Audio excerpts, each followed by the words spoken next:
porque de alguna forma se tiene una opinión tan distorsionada de lo que es Opción Democrática.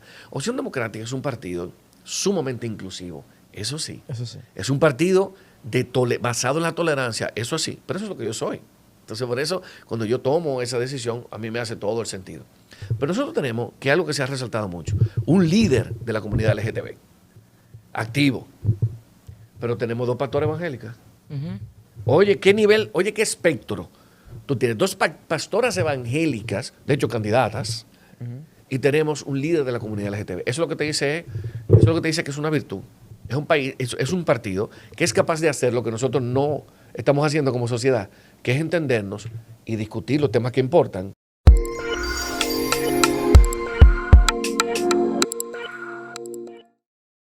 Bienvenidos un día más a Política Juventud. Hoy tenemos un invitado muy especial para nosotros. Miguel, cuéntame. Bueno, en el día de hoy contamos con la presencia de el candidato a la senaduría del Distrito Nacional por Opción Democrática, el licenciado Alberto Fiallo. Fiallo, ¿cómo estás? Yo estoy bien, feliz de compartir con ustedes, sobre todo saber que esta iniciativa, a la que debo decirlo, yo me acerqué, yo vi el trabajo y le pedí inmediatamente a la persona que me asiste, Carla, que está ahí atrás de la cámara. Carla, yo quiero compartir con esos jóvenes y me llevo todavía una impresión mucho mayor al saber que ustedes son estudiantes de Derecho. Sí, estamos... Y ya están tirando para adelante. Sí, Qué claro. bueno. Usted sabe que siempre un estudiante de Derecho siempre le gusta como esos temas vinculantes. Y más vinculante no puede ser que la política. Así es. Pero este podcast es como un poco diferente porque, primero, antes de tratar la política per se, que ustedes ya bien sabemos que usted es político ya, queremos saber el trasfondo del político, saber la vida, por qué vino su interés político, su experiencia. Vamos a tratarlo. ¿Por qué vino su interés político, Alberto? Bueno, yo siempre he tenido esa, digamos que esa inquietud. Y de hecho, por tradición familiar, las historias que escuchaba eran historias de lucha, eran historias de vocación de servicio en la política. Y me dediqué a construir mi estabilidad profesional, económica también, Sí. para poder, digamos, que incursionar en política sin tener que, digamos, que depender de intereses. Entonces, por eso es muy interesante lo que tú decías al principio. Y te confieso que me causó cierta emoción, porque tú dices, bueno, ya usted es político. No, pues pero sí, o sea, hasta el 30 de agosto, Sí. yo no era político, que Exacto. anuncié mi intención de hacer la campaña. Y yo creo que una de las ventajas, o más bien el valor que traigo a la contienda política, al espectro político, es que yo no soy un político profesional, sino un profesional que está haciendo política. Sí.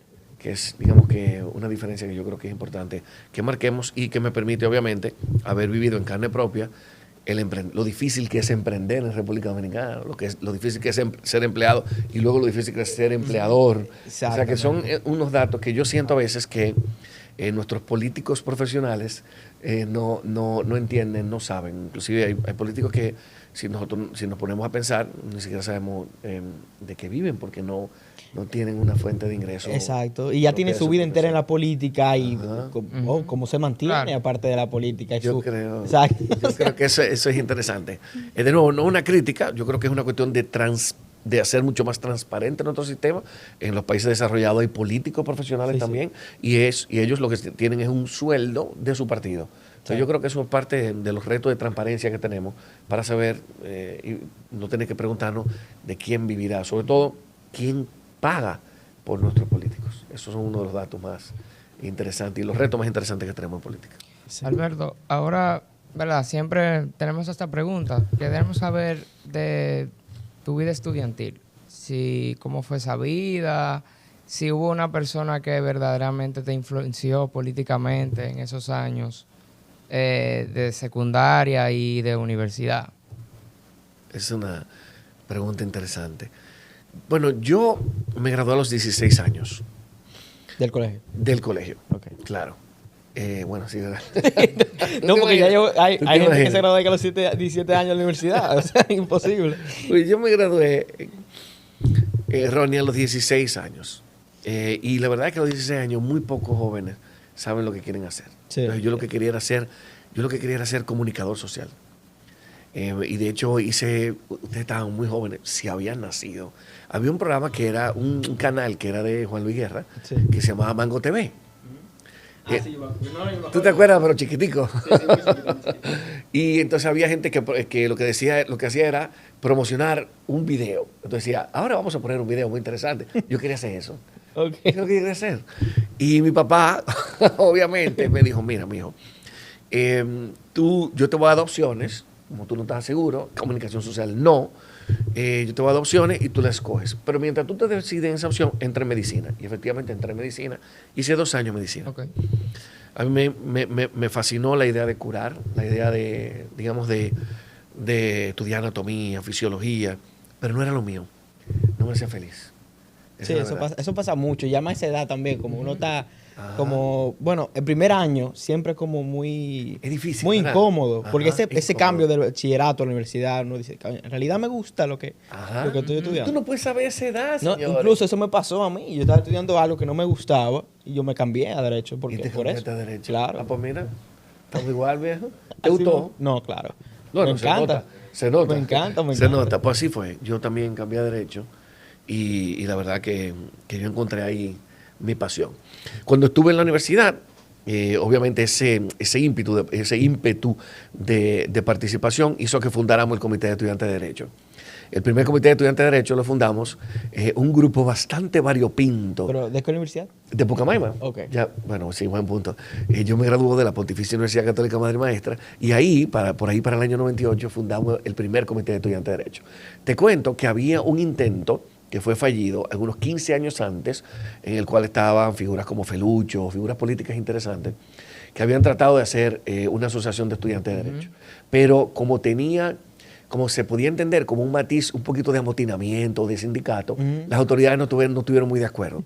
Entonces yo me acerqué al doctor Mariano Rodríguez, quien tengo en mi corazón, es el actual decano, fue de hecho presidente de la Junta del Distrito y presidente del Tribunal Superior Electoral.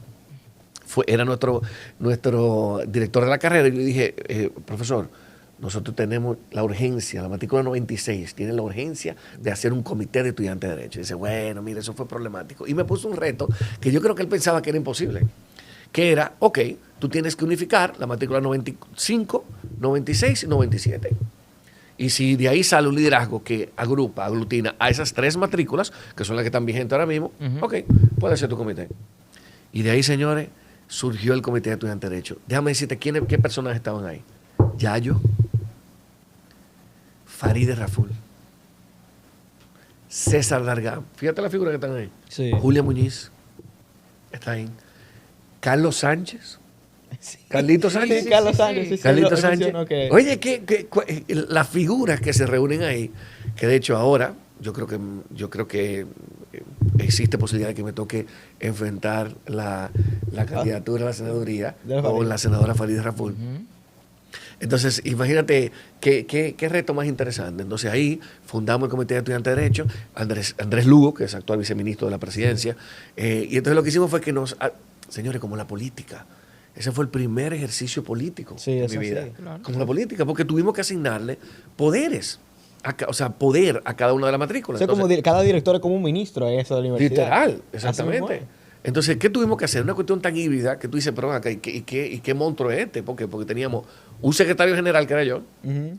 un coordinador, que era Federico Llovine, por cierto, que actualmente está en los medios de comunicación, y teníamos entonces el representante de la matrícula 95, que era Andrés Lugo, que era el vicecoordinador, el subcoordinador. Entonces tuvimos que hacer un híbrido y nos mantuvimos, digamos que durante ese año, pero logramos fundar el Comité de Estudiantes de Derecho. Entonces, esa digamos que es una de las experiencias que más me marcó. Luego, entonces, realizo la maestría en Derecho Empresarial y Legislación Económica en la misma universidad, porque te daba la oportunidad de, antes de tener el título, Sí. ya te graduaba en agosto, antes de tener el título podías entrar en septiembre.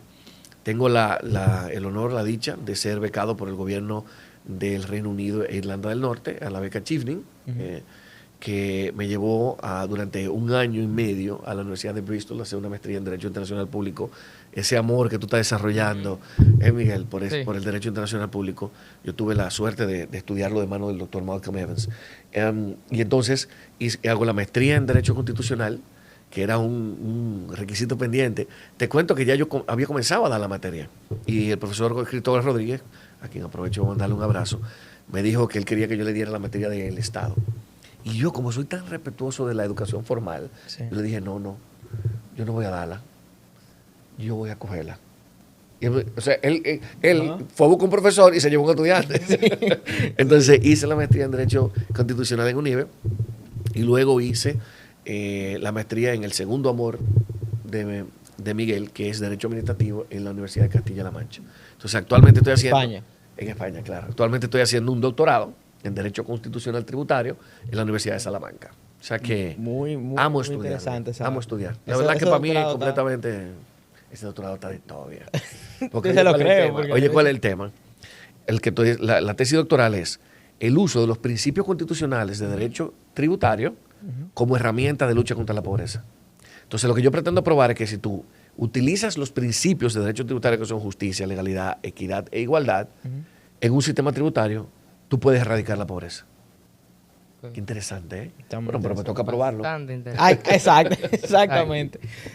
Alberto, así como trataste del grupo de estudiantes de Derecho, eso pasó con nosotros en UNIBE, que lamentablemente no fuimos agraciados por la Ustedes victoria. tienen el EGRU, ¿no es? El GRET. El GRET, perdón, El GRET, Sí, exacto. sí, sí. Participamos, lamentablemente. Siempre hay un ganador y un perdedor. Claro. Nosotros Exacto. perdimos, perdimos, pero ya, o sea, eso me dio la oportunidad de crear el podcast junto con Miguel, porque ya... Pues tú ganaste entonces. Es- En términos en prácticos. parte, Sí, sí, sí. Yo, bueno, mi mamá siempre me hace el comentario de que verdaderamente yo salí ganando, perdiendo, porque de ahí salió mi amistad con Ronnie y pudimos conectar muchos puntos de interés que tenemos en común.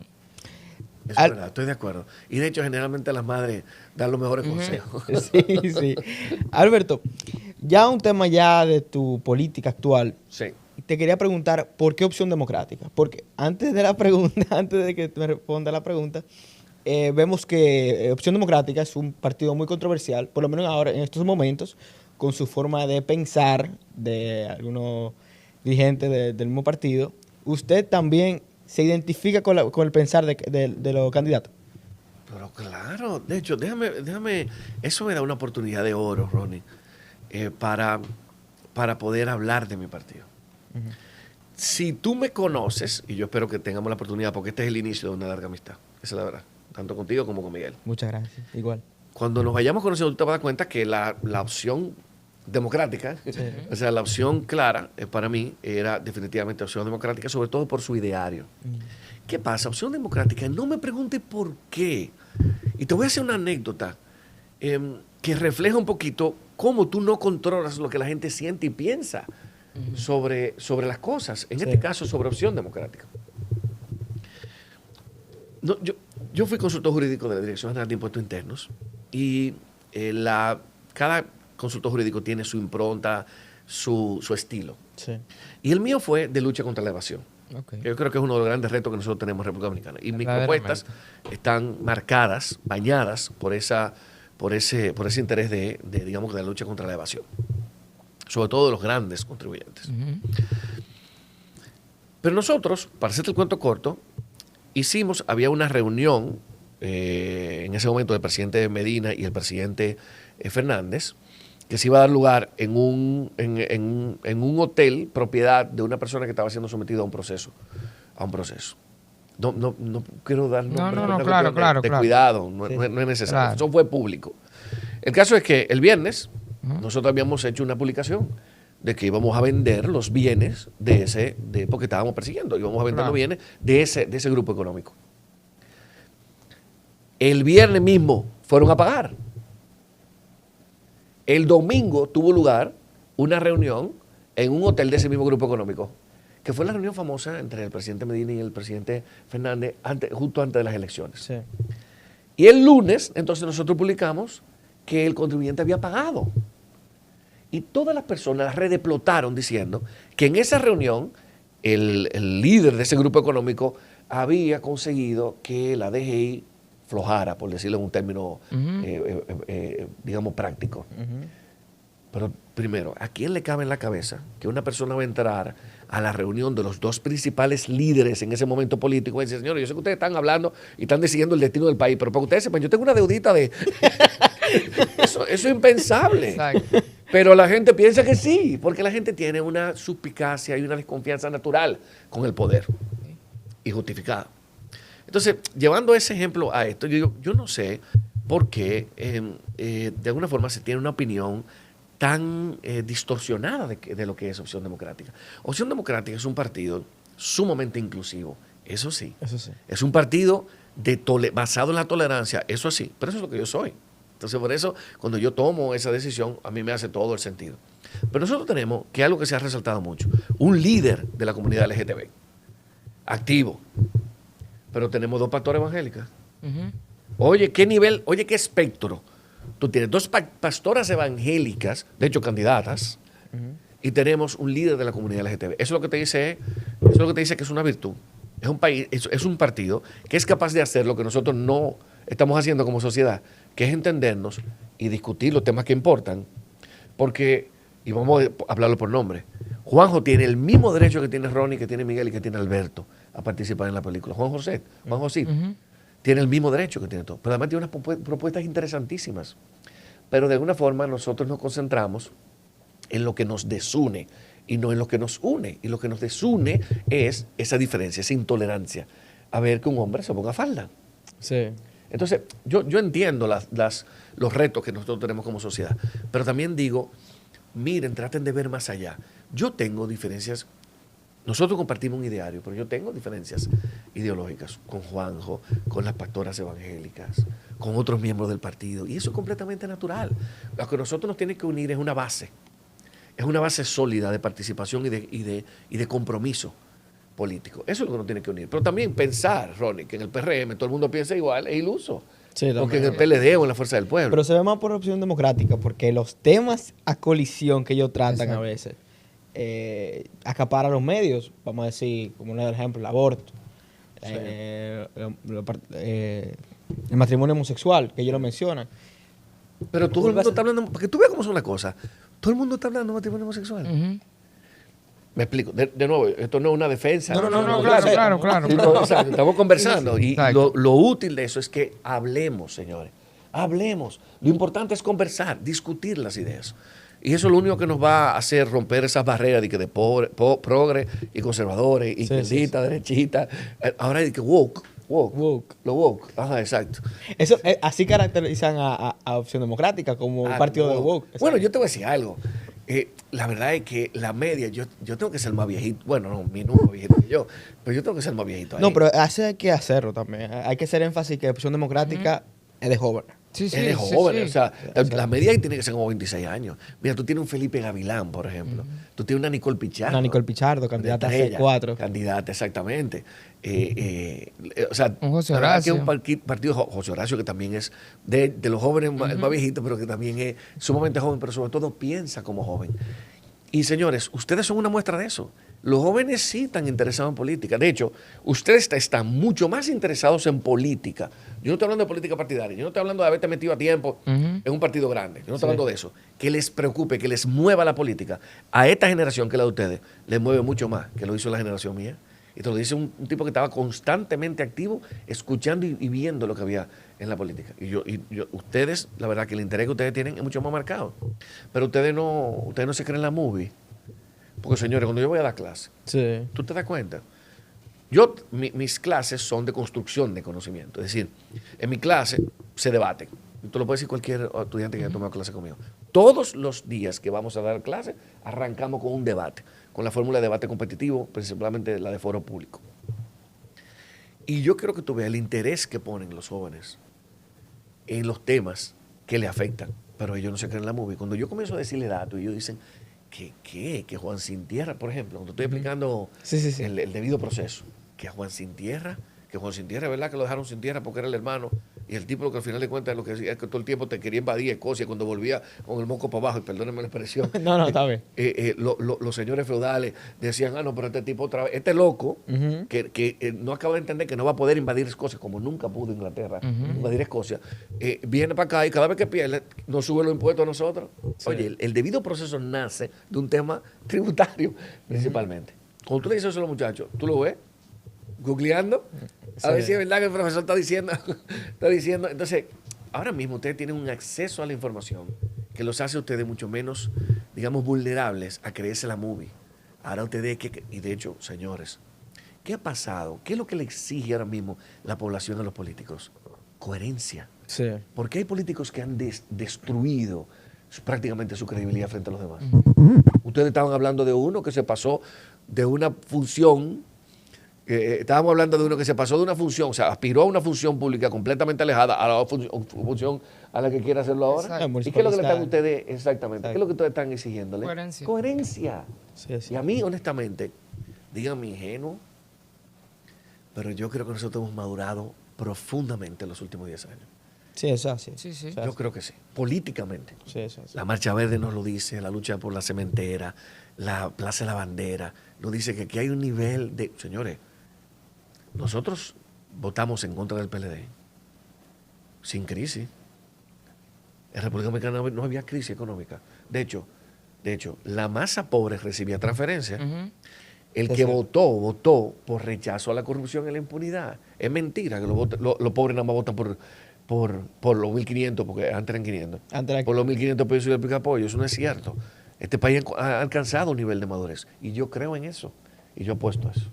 Pero uno de los temas que estábamos tratando, incluso fue uno de los reels que usted vio para contactarnos, es lo de febrero, que si hubiese ganado, si hubiese ganado el PRM, si no hubiese salido Leonel Fernández del 2019 del PLD y no hubiese sucedido lo de las elecciones en de las febrero. elecciones. ¿Hubiese pasado eso? ¿Hubiese pasado? a Bueno, febrero? lo que pasa es que los americanos tienen una expresión que es coulda, woulda, shoulda, Ajá. que se traduce en español a que si mi abuela fuera bicicleta, Sí, perdón, no, tuviera no, ruedas, no, pues fuera una bicicleta.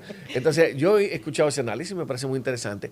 Si algo yo he aprendido en mi corta vida política, es que solamente se saben las cosas cuando pasan. Como Cuando que el pasan. político es experto en hacer un análisis de lo que yo pasé, lo que los americanos también llaman Monday Morning Quarterbacking, que es la traducción en español de, pero es muy fácil decir lo que pudo haber pasado al otro día del juego de pelota.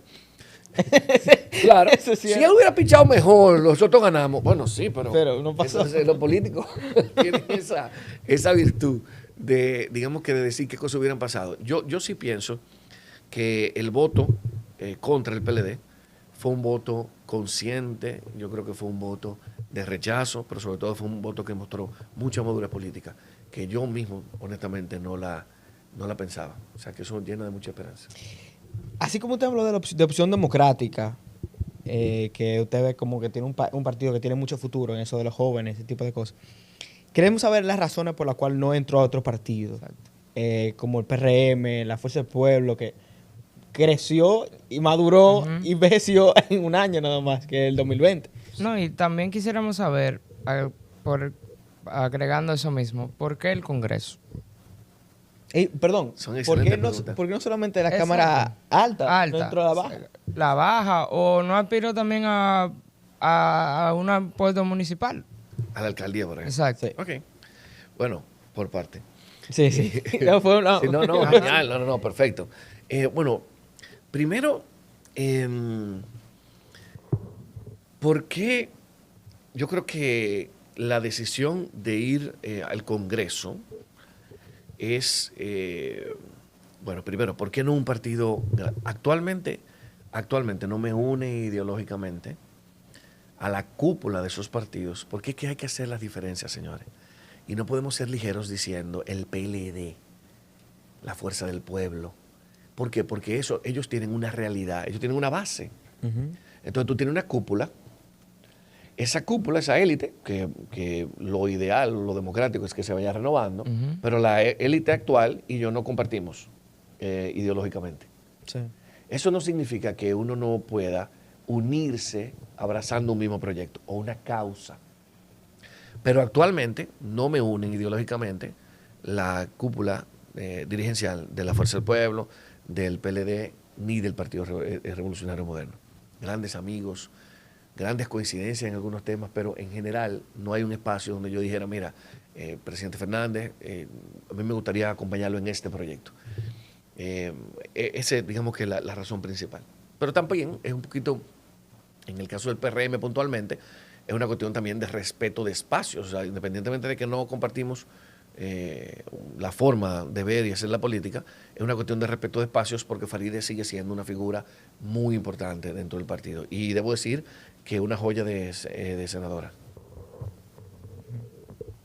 Farideh es incuestionable como senadora. Podemos tener muchas conversaciones, lo que tú quieras, pero que quede claro que Farideh es una gran senadora. La valoración política es otra cosa, pero su tarea como senadora es, yo creo que es incuestionable. Técnica. Tú puedes no estar de acuerdo con que ella sea la presidenta de la Comisión de Hacienda. Tú puedes estar de acuerdo con que ella criticara los préstamos y ahora, digamos que participa en la aprobación. Pero eso es una valoración que es una valoración política, que todo el mundo tiene el derecho de hacerla porque ella es una servidora pública. Pero yo lo que digo es que ella es una muy buena servidora pública y que como senadora es una mujer técnica, seria y comprometida. Yo creo que no hay ninguna discusión. ¿Por qué el Congreso? Bueno, lo que pasa es que yo tengo 23 años ejerciendo el derecho. Sí. Tengo 20 años enseñando el derecho. Entonces, es mucho más lógico, mucho más coherente, lo que estábamos hablando hace rato. Y además, donde yo me agrego valor. Cuando yo voy a cuando alguien se cae, vamos a dar un ejemplo cualquiera. Cuando alguien se cae, ¿verdad? Y tiene un dolor, tú no llamas a un abogado. Tú llamas a un médico. Entonces, cuando tú necesitas organizar la ciudad, tú llamas a un municipalista. Claro. Tú llamas a una persona que haya tenido formación o que por lo menos haya tenido grandes inquietudes en el tema del manejo y de la organización y la gerencia de la ciudad. Pero yo lo que he hecho toda la vida es practicar la ley. Entonces, lo más coherente y lo más lógico, donde más aporto, es en el Congreso. ¿Por qué el Senado? A mí me parece que el Senado abarca las inquietudes, las aspiraciones de 3 realidades sociales completamente diferentes, que es la de la 1, la 2 y la 3. Sí. Y me parece un reto mayor y estoy preparado, digamos que, y me gustan los retos que son. Yo sé lo que tu cara me está diciendo. Yo sé que tú sabes, yo sé lo que tú sabes que yo sé. Pero, ¿vas a trabajar? Claro. No, claro, es cuestión de trabajo. Cuestión de trabajo. Pero yo creo que está muy interesante el espectro político. Y a nivel de diputados, yo te digo, nosotros llevamos el mejor y llevamos la mejor opción, que es José Horacio Rodríguez en la 1. Pero también estamos llevando estrellas, que a mí me gustaría que ustedes les abrieran los espacios. Yo creo que ustedes van a tener incluso a Nicole Pichardo, yo le hice una invitación ayer. Ah, perfecto. Vas a disfrutar inmensamente. Pero tiene que traer a Samuelito Bonilla, tiene que traer a Eric Ortiz, tiene que traer a Felipe Gavilán, que es una personalidad de la red. ¿Ustedes lo han visto? Sí. Sí. Que de hecho tiene un contenido espectacular. Para que también, digamos que puedan contrastar. Y lo interesante sería, inclusive, que pudiéramos debatir. A mí me encantaría, si tú supieras, hacer un debate senatorial. Vamos. O sea, que usted... ¿Puede estar conmigo? El candidato que salga del PLD. La candidata. O la candidata y Farideh Raful. Me encantaría. Nosotros allá atrás haciendo la pregunta. Genial, vamos. Me encantaría. Ya, buenísimo. Desde atrás, como backstage. No, exacto. O sea, las cámaras son ustedes y nosotros nos sentamos ahí. Vamos como moderadores. De hecho, desde que salgan y comprometo el programa, el podcast, desde que se definen quién es el candidato del PLD, porque está entre José Dantes e Iván Lorenzo hasta ahora. Eso es lo que... Que tuvimos el placer de entrevistar a los dos. A los dos. Ah, bien. Los dos. O sea, los dos excelentes personas. El que quede como candidato. Los debiste haber puesto a debatir. Uno salió después que otro. Y ellos, yo creo que los dos estarían dispuestos a debatir. Entonces, el que se define en el PRM, que lo que se discute actualmente sería la actual senadora Farideh Raful, o un extra partido que sería el doctor Guillermo Moreno. Eso es lo que se está discutiendo. Yo no tengo certeza. Yo lo sabré cuando pase. Me encantaría eso. Pero vamos, cuenta conmigo. De hecho, lo que más quisiera aportar en esta carrera, lo que más yo quisiera aportar es elevar el debate. Si yo no tengo ninguna duda de que yo voy a ser senador. ¿Perdón? No lo escuché, discúlpeme, de verdad. No tengo ninguna duda de que voy a ser senador. No, es cuestión de trabajo, es cuestión de trabajo. Y ahora, como está hablando, usted es una persona preparada que yo confío que puede ganar si trabaja para eso. Gracias, Ronnie. Sinceramente, no veo por qué no, sinceramente. Gracias, Ronnie. Lo que me refería con eso era que no tengo duda de que voy a ser senador. Pero digamos que se alinean los astros en contra de la candidatura. Por decir cualquier... Sí. Si nosotros logramos tener, no uno, varios debates contrastando nuestras ideas, nuestras propuestas, porque ¿cómo o sea, tú no puedes venir a una candidatura si tú no tienes propuesta? Claro que es verdad. De acuerdo, que tus propuestas van a 100%. ser alimentadas, que tú tienes que escuchar a la gente. Claro, completamente de acuerdo. Pero tú tienes que venir con algo. Tú tienes que venir con una que base. tú traes. Y yo quiero que tú veas, bueno, ustedes se dan cuenta, la cantidad de precandidatos que hay que no tienen ninguna No tienen propuesta. nada. O sea, y lo mismo. Repiten lo mismo de otro candidato. Algo nuevo. O Completamente. sea, algo nuevo. O Aún critica, tengo o un sea, exactamente, tengo un discurso ya planteado. Discurso. Diciendo, no, yo estoy criticando tal cosa o quiero hacer algo diferente. Hay algunos candidatos incluso de PRM, el PLD, Opción Democrática, otro asunto, que simplemente, no, yo quiero ser precandidato, yo sí quiero ser candidato a regidor. Exacto. Y dice, yo voy a ganar porque tengo a tal gente atrás. Eso no procede así. Eso es lo que estoy totalmente desacuerdo. Ahí es que yo con estoy los en partidos desacuerdo. Ahí yo políticos. entiendo Es que imposible tener un candidato a regidor, un candidato a diputado, incluso candidato a senadores, que no tienen absolutamente nada más quieren un curul en el Congreso. Eso está mal. Eso es lo que yo critico de la política de ahora. Verdaderamente ahí es que yo como que me choca, porque yo digo, pero ¿qué tú me traes? O sea, ¿qué tú me ofreces a mí ¿Por qué tú? como ciudadano? Exactamente, porque puedo ser yo también. Exacto. Si tú no tienes nada, yo voy. vamos a nivel de querer aspirar, ¿por qué no puedo ser yo también entonces? Yo no tengo Si nada. aspiráis nada más por aspirar. Exacto. Vamos a hacer. Vamos mañana. Tráeme algo, preséntame algo en la mesa que yo diga, o sea, yo voy a poner mi voto, mi confianza en ti, de que tú eso que me estás poniendo en la mesa me conviene a mí como ciudadano. O sea, es algo de, vamos a plantear las cosas en la mesa, no a loquear. No se puede, lamentablemente con el pueblo uno no puede estar así aspirando por aspirar. Eso es. Porque somos un pueblo, verdaderamente estamos en desarrollo, pero somos un pueblo que necesita también. Y necesitamos que nuestros políticos sean los primeros que se pongan en la mesa de vamos a ponerlo en el diálogo para poder solucionar. Y da pena, sinceramente, que las personas que están haciendo eso sean jóvenes también. Ajá. O sea, que los mismos jóvenes, dale, yo quiero tirarme para candidato y lo simplemente tener cara bonita quiero ser candidato porque tengo una persona muy grande detrás que simplemente me va a apoyar. Y eso es muy da interesante, pena. ¿verdad? O sea, O sea, hemos visto como muchas segundas generaciones, Exacto. lo cual yo no critico, porque porque el nivel de compromiso, o sea, es normal que tú, viendo ese compromiso, viendo la política en tu casa, de repente a ti te despiertes. Yo hubiera querido ser, yo entré en medicina, mi papá y mi mamá son médicos, Sí. o sea, eso es natural. Pero como tú dices, sin contenido, así no podemos. Exacto. Y yo quiero decir algo, Miguel, antes de eso, que como dicen ustedes los muchachos ahora, hay que dársela. A Opción Democrática hay que dársela. Sí. Porque Oye, tiene un discurso. yo no se la quito de opción. Oye, tiene un discurso. Ujú. Su discurso es inclusión.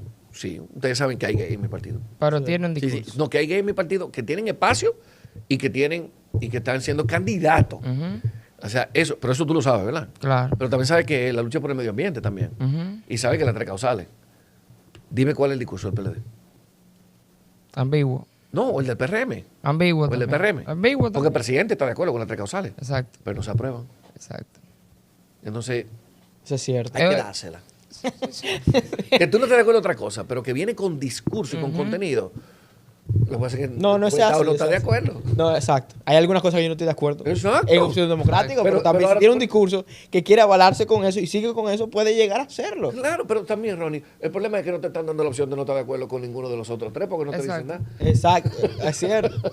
No, pero el PLD no fue PLD al otro día, el PLD se fue desarrollando. Eso Eso puede es pasar correcto. con opción democrática. Eso es correcto. El único caso que fue que, como le mencioné, que nació, maduró, envejeció, fue el Fuerza del Pueblo. La Fuerza del Pueblo. Por el líder, que indiscutiblemente hay que decirlo de esa manera, líder, Leonel Sí, Fernández. sí, por supuesto que sí.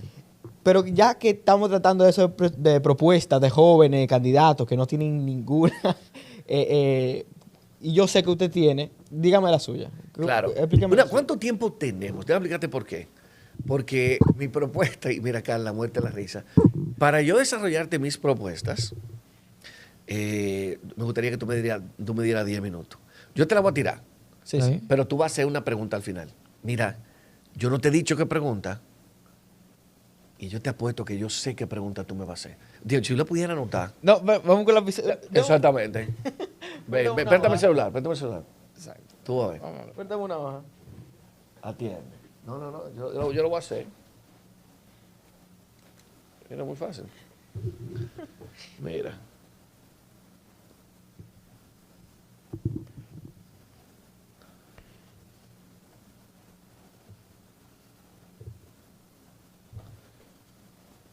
Agárramelo ahí, porfa. Y no lo enseñen, ¿ok? Y ojalá lo entiendan. Ok. Yo quiero 4 propuestas que se desarrollan en fases, ¿ok? Ok. La primera es la más urgente, el tema del acceso a la alimentación. Estamos viendo que antes le llamaban la casa del terror a los supermercados. Sí. Ahora tú no deberías ir sin tu cardiólogo. ¿Mm?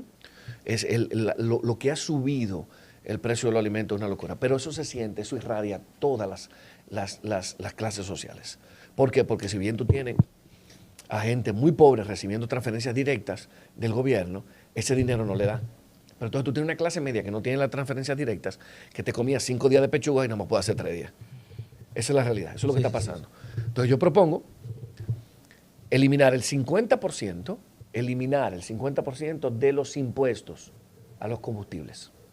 Específicamente los combustibles que sirven para llevar la comida a los mercados, porque la va a ser más barata, los insumos que se usan para eso, la funda, la goma que usan los vehículos, todo lo que tiene que ver con los vehículos que transportan alimentos a los mercados para que sea barato. Y eso también, obviamente, le va a dar mucho mayor poder adquisitivo, es decir, van a poder comprar más a la gente porque también van a tener un transporte público más barato. Claro. Okay. Eso no tiene que costar, eso es como un 3.75% de los ingresos, que estamos hablando de algunos 35.000, 40.000 millones de pesos. Okay.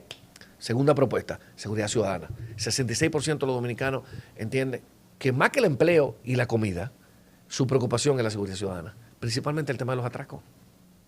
Entonces, ataquemos la base. ¿Dónde está la base? Necesitamos tener barrios más iluminados. Sí. Tenemos que tener una unificación que nunca hemos hecho. Y búsquenlo, señores, ninguna ciudad donde se ha logrado avance en materia de seguridad ciudadana no han trabajado juntos el gobierno con el ayuntamiento. Y ahora tenemos una gran oportunidad porque tenemos un gobierno que tiene un ayuntamiento. O sea, que son afines, son del mismo partido político. Eso nunca se ha hecho.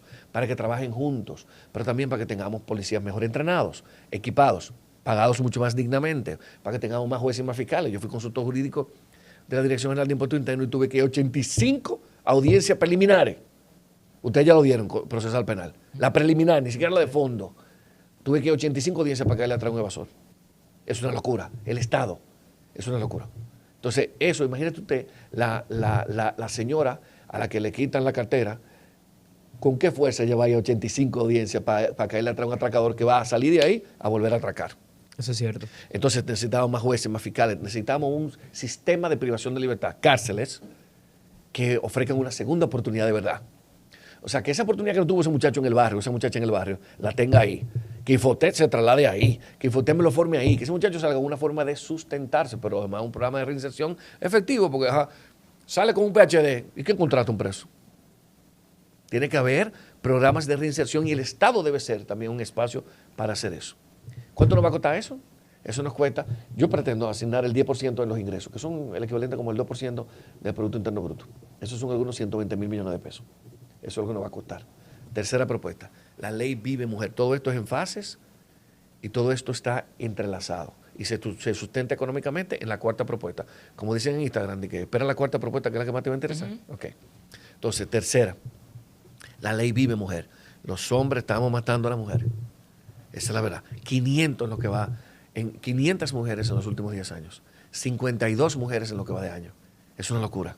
Pero ¿dónde está el problema? El problema no es la respuesta, que por cierto bastante desarticulada por parte del Estado, ni tampoco la reacción que mete a los presos cuando la mató o cuando le echó ácido del diablo. La respuesta está en atacar la base para que no la mate. Y es cómo vemos a las mujeres. Nosotros la vemos como objeto. Culturalmente la vemos como objeto. Pero además son las responsables, sin poderse quejar, del cuidado. La mujer tiene que cuidar a los niños, tiene que cuidar a los enfermos, tiene que cuidar a los viejitos y al marido cuando le da una gripecita. Eso es lo que se le hace. Y eso no le permite a ella desarrollarse.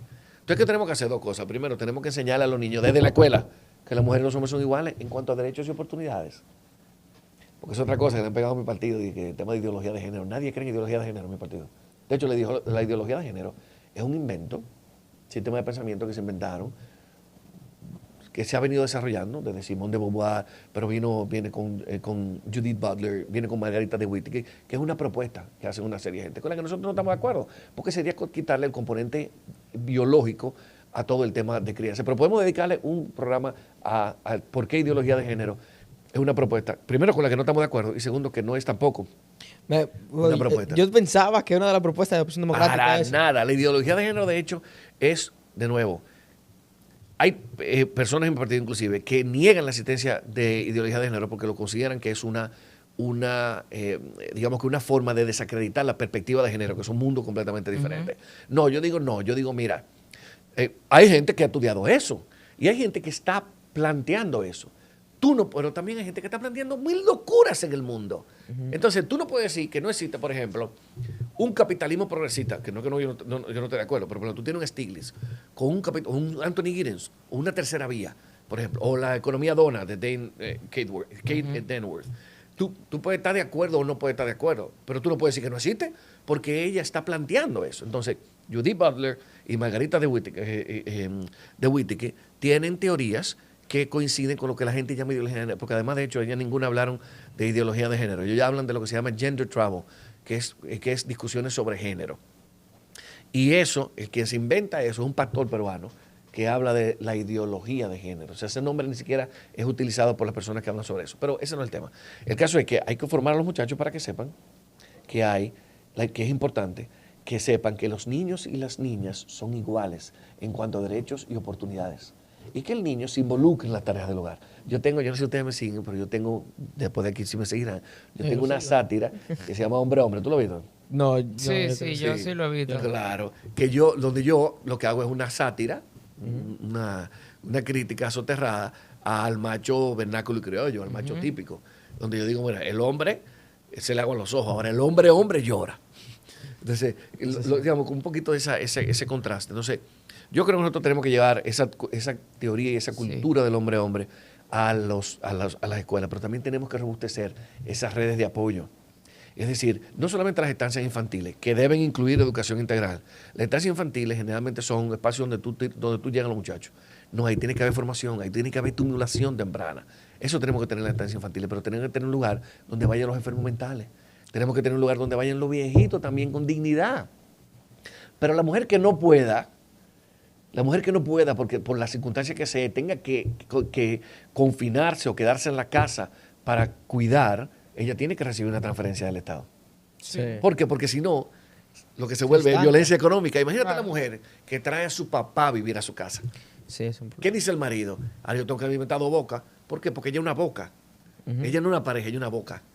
Entonces, eso tenemos que evitarlo para que no haya violencia económica. Y finalmente, la ley de justicia tributaria. Yo te dije que yo necesitaba tiempo.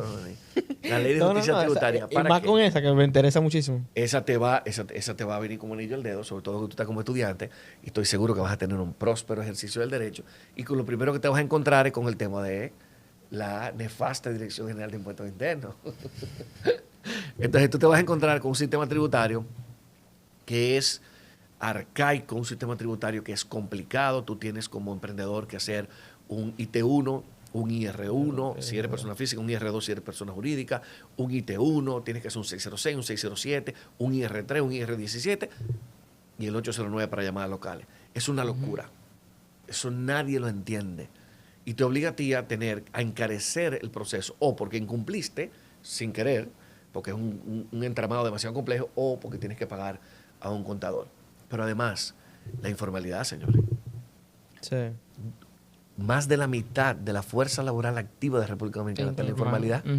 Eso significa que son gente que no están... Olvídate de que no están aportando impuestos. No están formadas nada. O sea, que no están formadas. O sea, no es una cosa organizada. Informal es que una persona que compra un dinero y lo vende.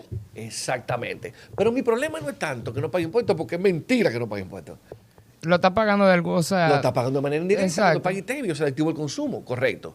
Este es un país, de hecho, que el sistema tributario, que debemos dedicarle un programita al sistema tributario.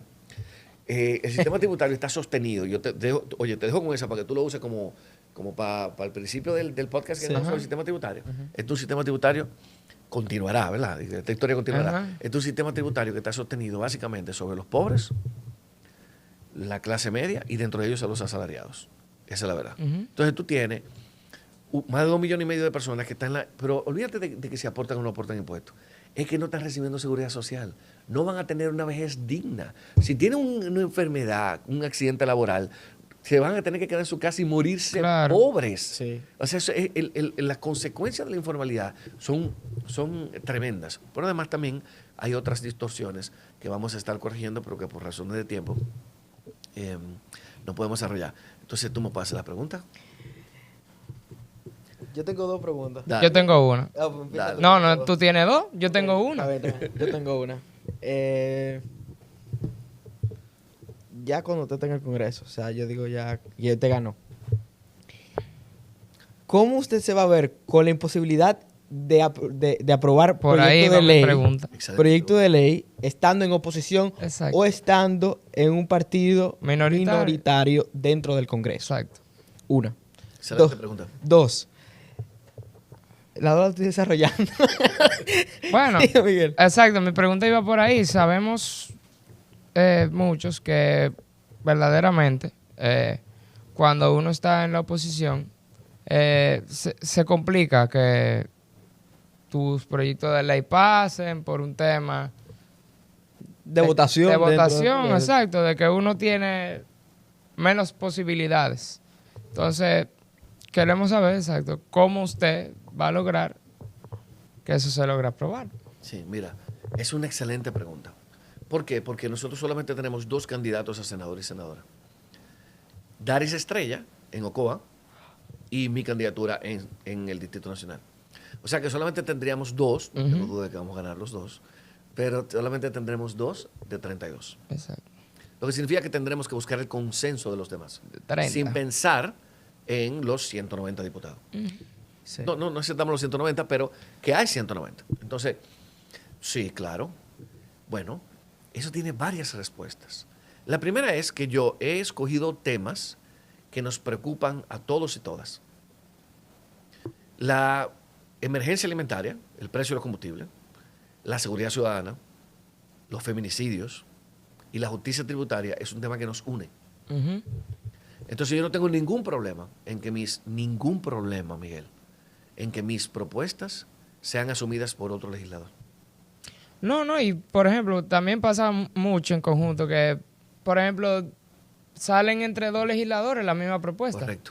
Correcto. No tengo ningún problema en que sean alimentadas mis propuestas. De hecho, van a ser alimentadas por los recorridos que yo voy a hacer Claro. con la gente del día a día. Imagínate tú cuando estemos en el Congreso. No, claro. Porque el punto del Congreso es también una votación Exacto. para un fin No, común. y que en el Congreso cabe recalcar que todo pasa por una comisión.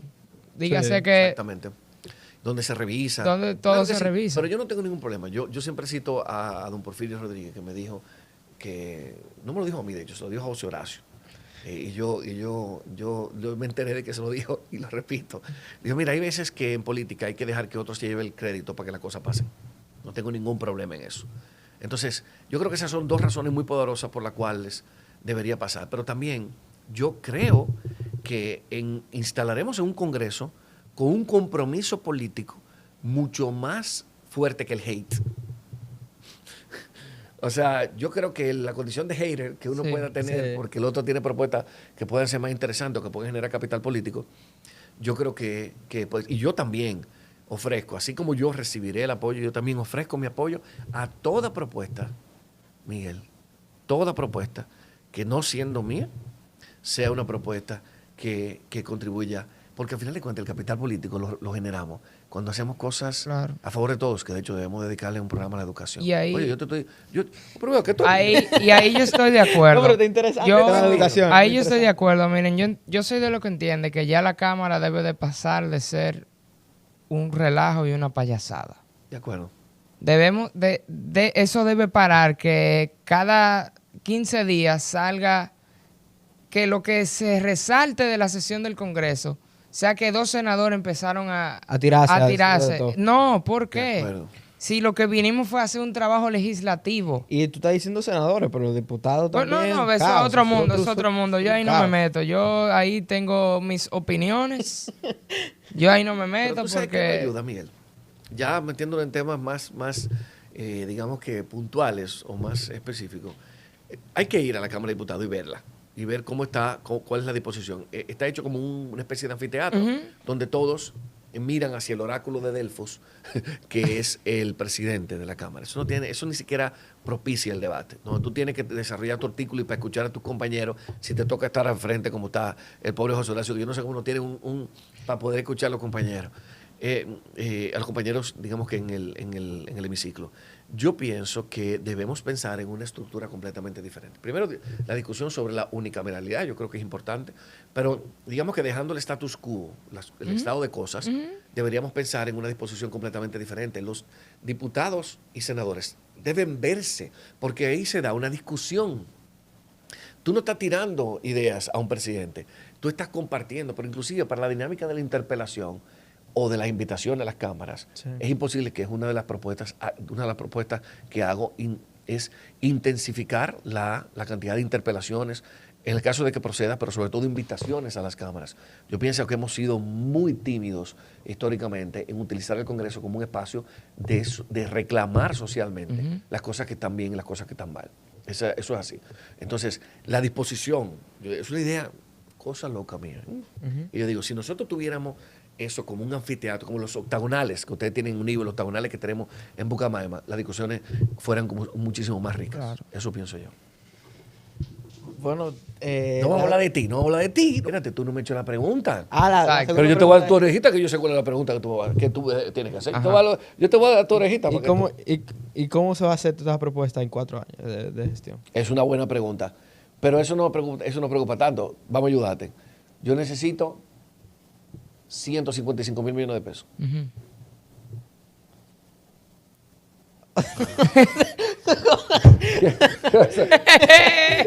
Bueno, exacto, pero, o sea, es el capital para hacer toda la propuesta que estamos mencionando. De hecho, realmente son como 175,000 millones de pesos a cumplir con la propuesta. ¿Cómo usted va a hacer que en el Congreso se apruebe esa cantidad de gastos? O sea, se le sumen. ¿Qué dice ahí? ¿Dónde el dinero? ¿Dónde sale el dinero? ¿Dónde sale el dinero? Exactamente. Con la ley de justicia tributaria, nosotros vamos a lograr eliminar la mitad de la evasión. Oye, porque tú tienes que oír la propuesta. Ok. Miguel reclamaba ahorita y tú, Ronnie, reclamaba ahorita. Bueno, pero los candidatos no vienen con propuestas. Okay. Pero también las propuestas tienen que hacer sentido. Sí, claro. Porque cuando yo arranqué con la propuesta de eliminación del 50% de combustible, me pusieron unos comentarios abajo de que, Hito, sal de ese cuerpo. Es así. Son fuertes. Entonces, yo me tomo mi tiempo para explicar dónde va a salir. Actualmente hay un 60% de evasión del impuesto sobre la renta y un 40% de evasión del ITEVIS. Wow. Esos, óyeme, perdóname por no decir al chele, ¿ok? Pero esos representan en el presupuesto actual, que es de 1.086.000 millones de pesos, o sea, 1 millón de millones, son algunos, en el caso del ITEVIS, 400.000, en el caso del, en el caso del impuesto sobre la renta, 400.000, en el caso del ITEVIS, 550.000. Okay. Correcto. Si la evasión del ITEVIS, del impuesto sobre la renta es un 60% y la entrada es son 400.000 millones de pesos, estamos hablando de que la evasión es de 24.000 millones de pesos. Perdón, 240.000 millones de pesos. Sí. Hay 240.000 millones de pesos que dejan de entrar al Estado todos los años porque la gente evade, porque el contribuyente que evaden el impuesto sobre la renta. Entonces yo propongo, a través de la formalización y a través de la simplificación, que eso va a ser eliminado hacia la mitad. Estamos hablando de 120.000 millones de pesos. 120, ¿verdad? Sí. Pero tenemos el ITEVIS. El ITEVIS se evade en un 40%. Y son 550.000 millones de pesos. Entonces significa que nosotros pudiéramos tener todos los años un poco más de 200.000 millones de pesos que estuviéramos ingresando si no se evadiera el ITEVIS por un 40%. Pero ¿qué hacemos si lo logramos hacer? Si lo llevamos a la mitad, la evasión, a la mitad. Señores, una propuesta realizable. Porque yo no estoy hablando de que va a haber cero evasión. En ningún país del mundo hay cero evasión. Exacto. Pero de un 60 llevarlo a un 30, no es descabellado, porque ya un 30 es elevado. Sí. 30, señores, es un tercio de lo que entra. Y llevarlo a 30 no es descabellado. Eso no va a generar 100.000 millones de pesos. Pero ¿cuánto es eso? Pero hay muchos poderes. Hay un poder económico que no estaría de acuerdo con esa propuesta. Pero obviamente por ya el dinero que manejan y cómo entra el dinero a la República Dominicana. hay un poder que no va a estar de acuerdo. ¿Cómo usted va? Es un excelente comentario. Bueno, mira, yo pienso que sí. Te voy a explicar por qué. Porque no hay nada que afecte más al empresariado formal que la informalidad. Eso es cierto. No hay nada que afecte Verdaderamente. más al empresariado formal que la evasión. Ujú. ¿Por qué? Porque tú tienes gente que por favores, por cualquier situación, está en el mismo sector de tu industria, en tu mismo sector industrial, y tiene mejores condiciones y gana más dinero porque tiene un arreglo, o porque tiene un arreglo con las autoridades, o porque tiene un buen asesor tributario que le dice, míralo por aquí, hazlo por allá, o tiene esquemas, digamos, de offshore, que offshore en sí mismo no está mal, pero esquemas de offshore que terminan cometiendo ilusión o evasión. Entonces, bajo esa premisa, tener una reducción de la evasión va a beneficiar a la mayoría del empresariado, que de hecho es el primero que lo dice. Yo he hecho mi tarea. Yo me senté con el CONEP, yo me he sentado con las principales autoridades y también con figuras, me refiero a líderes gremiales en esa área para saber poner el corazón en el pecho y saber cuáles son las preocupaciones, tanto del sector empresarial como del sector obrero. Entonces, una de las preocupaciones principales que tiene el sector empresarial es eso, el alto nivel de evasión. Lo vemos, por ejemplo, en el aspecto más dramático, es todo lo que tiene que ver con el contrabando y la evasión en materia de alcohol y tabaco, por ejemplo. Entonces, yo creo que estas son propuestas que son realizables. Llegaste a la pregunta que yo te dije que ibas a hacer, ok, está bien. ¿Y de dónde salen esos cuartos? Ujú. Entonces, digamos que esa es la fórmula. Esto va a ser alimentado, señores. Todas mis propuestas vienen cargadas de lo que yo siento y pienso. Ok. Y van a ser alimentadas por técnicos, van a ser alimentadas por mejores ideas, van a ser alimentadas por cuestiones adicionales, a lo mejor mejores ideas que van a conseguir más dinero para hacerlo. Lo que nosotros tenemos que saber es que como estamos, no podemos seguir. Exactamente. Esa es la realidad.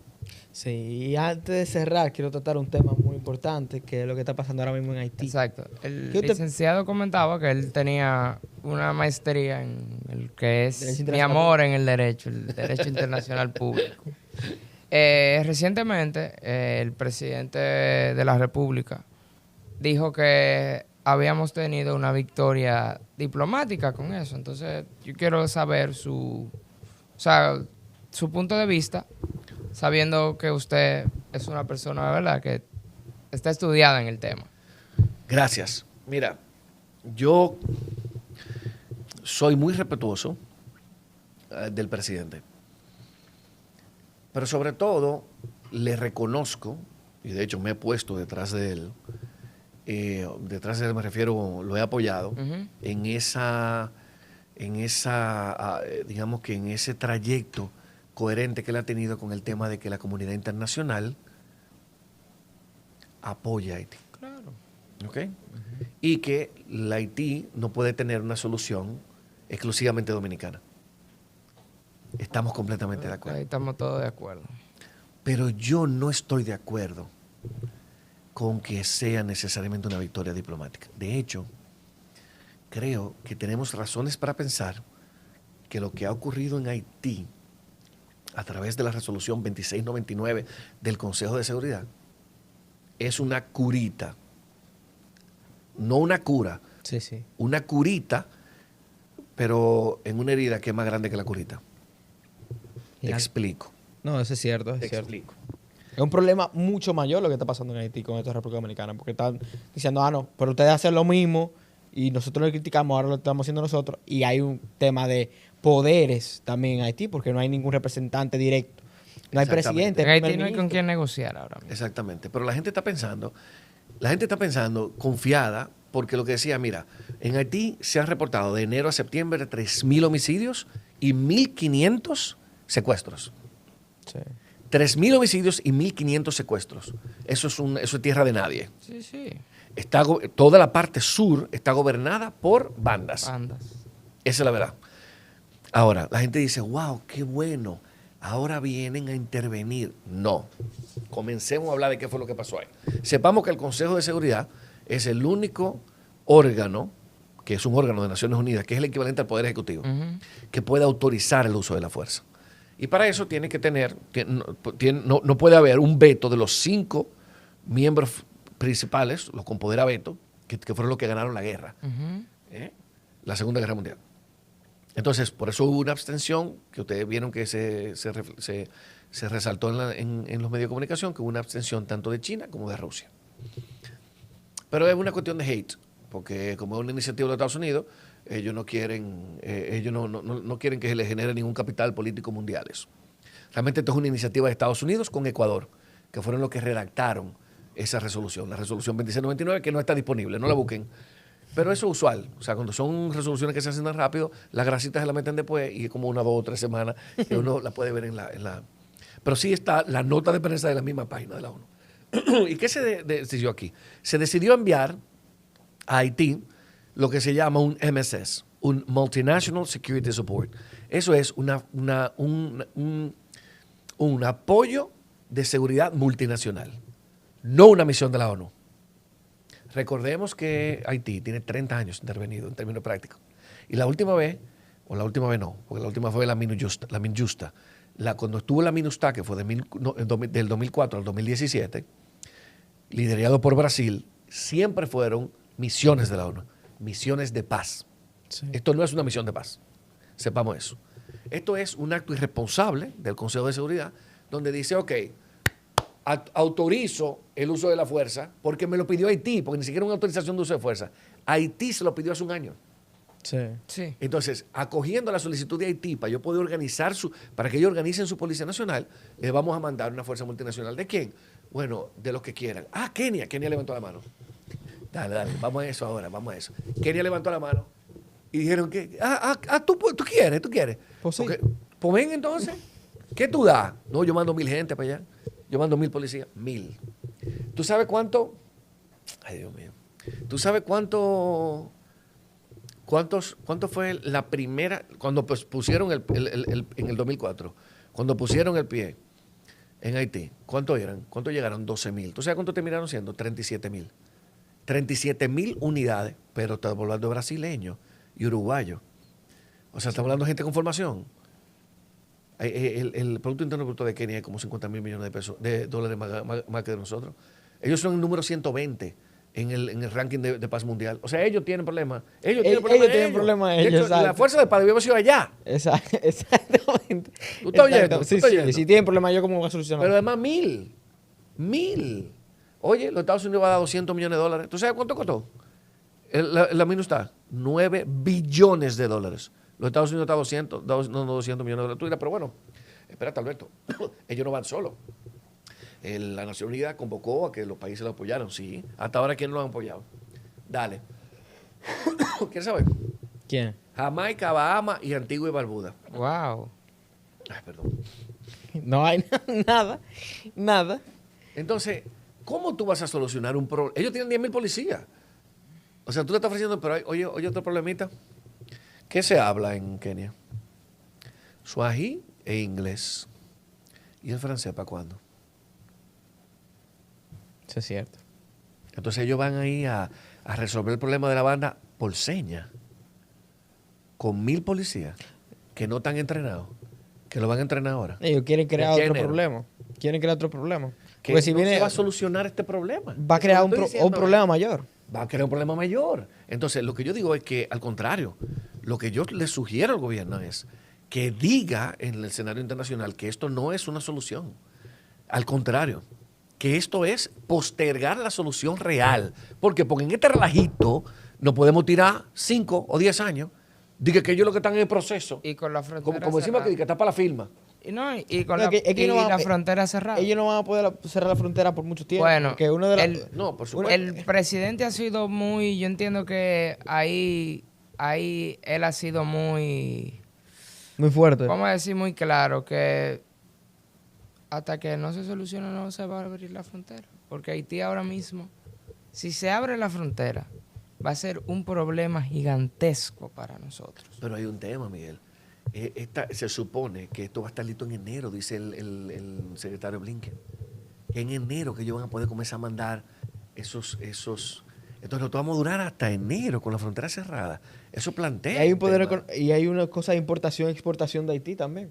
O sea, hay economía en la frontera. Hay un mercado que se debe de manejar. ¿Cómo tú vas a cerrar la frontera drásticamente? Bueno. Y va a durar un año con esa frontera cerrada.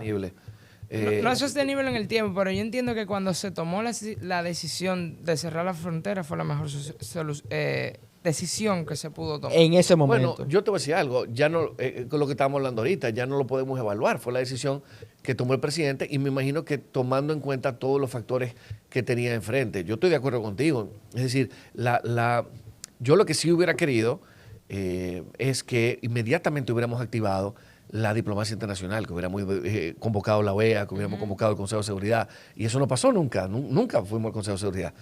Entonces, teniendo tan buenos representantes fuera del país, perdimos esa oportunidad de oro. Pero yo, cuando el presidente tomó la decisión, dijo, nosotros tenemos que estar todos unidos enfrentando esta situación. Claro. Esa es la verdad. Y que de que hay una violación al derecho internacional por parte de Haití, ahí no hay discusión. Eso es la violación de un tratado internacional. Sí. Y obviamente compromete también la seguridad, no solamente alimentaria, sino también medioambiental de la República Dominicana. No, y que verdaderamente, o sea, si nos vamos a un mapa geográfico, el río muere y nace en territorio dominicano. Correcto. Haití solamente tiene 200 metros del río, creo, una cosa así. Son 5 kilómetros que entran allá. Tiene 55 kilómetros el río, 5 kilómetros entran a territorio haitiano. Pero Haití debe darle gracias a Dios que República Dominicana ha cuidado con todos sus retos sus recursos hídricos. El 25% del territorio nacional está en área protegida. Es un muy buen estándar. Es verdad que tenemos las granceras, es verdad que tenemos muchísimos retos de medio ambiente, pero yo creo que tú, como dijo el presidente, métete en Google y revisa eso para que tú veas la diferencia. Y toda el agua, Miguel, escúchame, que llega a Haití, Haití entera, nace en Nalga de Maco, en el Artibonito, en una montaña en República Dominicana. Entonces, Haití tiene que darle gracias que nosotros somos unos celosos en su momento con el cuidado del medio ambiente y ellos tienen agua por nosotros. Bueno, yo opino que ese problema se basó más en la comunicación, porque tú, obviamente, está en tu territorio. De esa agua tú puedes usar, es cierto. Y es un derecho porque está en su territorio. Por supuesto. Y está en el tratado también. Exactamente. Pero eso de la comunicación de ambas partes en este problema fue muy mala. Eso es lo que yo El opino. presidente reclama que no ha tenido interlocutor. Exactamente. Es la verdad. Pero bueno, ustedes vieron lo que pasó en Naciones Unidas también. O sea, ir a Naciones Unidas a reivindicar tu derecho a utilizar el lago de Río Masacre, esa no es la discusión. Que Sí. tuvo el canciller, que como delegado estuvo en la asamblea. Esa no es la discusión. La discusión es si tú estás afectando el cauce con una construcción que es a todas luces rudimentaria. Sí, eso es cierto. Esa es la discusión. Bueno, Oye, esto es interesante, que hablar con ustedes es interesante. muchas gracias por estar aquí. De verdad, muchas gracias. Bueno, nuestro único... Porque fui yo que pedí. No, pero gracias a ti por buscarnos para hacer la entrevista y a Carla también, sinceramente. Así es. Que siempre está detrás de la cámara y no. Pero aquí se Ahí. reconoce, se reconoce. Sí, muchas gracias. Vamos a cerrar, Miguel, ¿qué te parece? Nada, recordarles que el que no conoce su historia está condenado a repetirla. Y queremos, Alberto, que le des un mensaje a la juventud dominicana. Wow, qué honra, pero también qué obligación. Yo creo que debemos participar. Yo creo que un mensaje que es coherente con lo que hemos estado hablando en este tiempo. Yo la verdad que me he sentido muy bien, no solamente por la vibra, sino también por la inteligencia de sus preguntas. Es que los jóvenes deben participar. Los jóvenes deben interesarse en la política. No hay nada que hagas desde que te levantas en la mañana y te acuestas en la noche que no tenga que ver con la política. Y para tener buena política, como la que nosotros pretendemos que haya en República Dominicana, tenemos que contar con la mejor materia prima, que son los jóvenes. Los jóvenes vienen sin mañas, vienen soñadores, vienen entregados, o sea, vienen puestos para eso. Y eso es muy importante tenerlo en la política dominicana que tiene tantos retos. O sea que esa sería mi recomendación. Vamos a integrarnos, vamos a darle. Bueno, como yo siempre digo, y mi compañero también, los jóvenes estamos encargados del avance o destrucción de un país. Clac, clac, clac.